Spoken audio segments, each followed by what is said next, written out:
Well, we're back. It's Rex Tezino, R-E-X-T-E-Z-I-N-O. And we just want to talk to you good people of the free world about this whole immigration thing as it pertains to America. Now, off the rip, a large number of people have this idea that the only people that migrate to America illegally are quote-unquote Mexicans. That's a whole nother conversation about Mexicans and Hispanics. Actually, let's go ahead and get into that real quick. Just the other day, we had the pleasure of speaking to this 70-year-old man. And while we were standing there at the stop waiting on a limo, he went on to say, man, look at all this trash. It's horrible, right?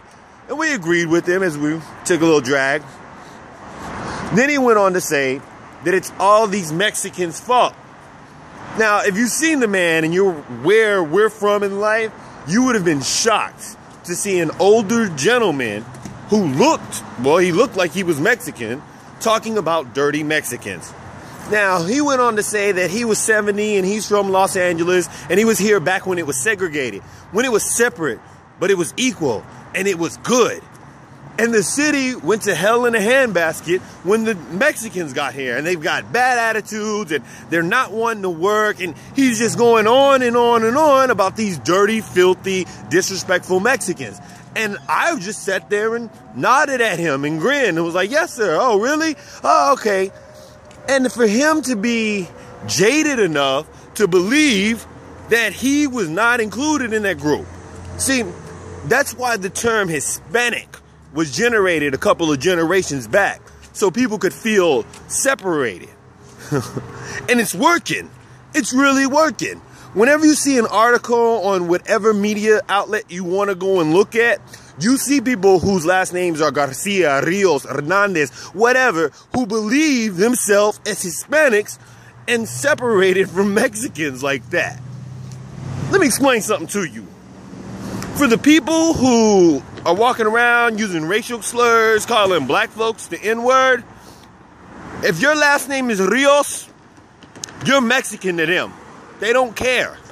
And if your last name is Rios and you don't talk with an accent, you're one generation American. That's how their mind thinks. They figured your parents came over here, had you, and plopped you here so you could live the American dream. This is what they think. See, and then you're like, how do you know that?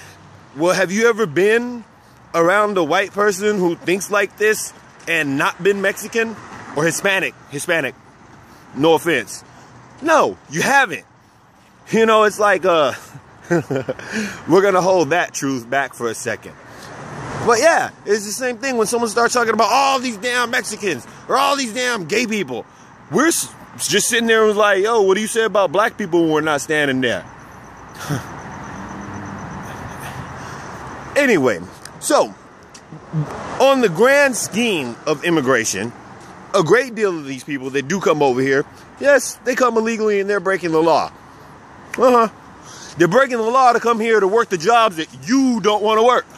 You sitting there with your attitude about they need to stay in their country and they're taking our job. There's nobody that's coming over here to America that can't speak a lick of English is taking a skilled position from you. Shut up. Like, really, you need to shut up. Because a great deal of these people are raising your kids. And the people who are doing it, for example, our neighbor came over from Mexico. There was an issue in Mexico. They came over, the husband, the wife, and 2 kids. The wife had 2 more kids here in the States. Those kids are citizens. Well, he's working illegally off of a stolen Social Security number, which is another crime. But he had like 15 years in with the sanitation department throwing away garbage cans.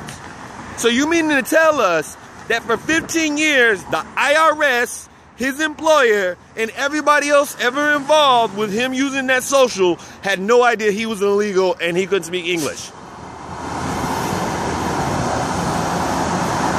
Okay, that's logical. He just slipped through the cracks, 15 years.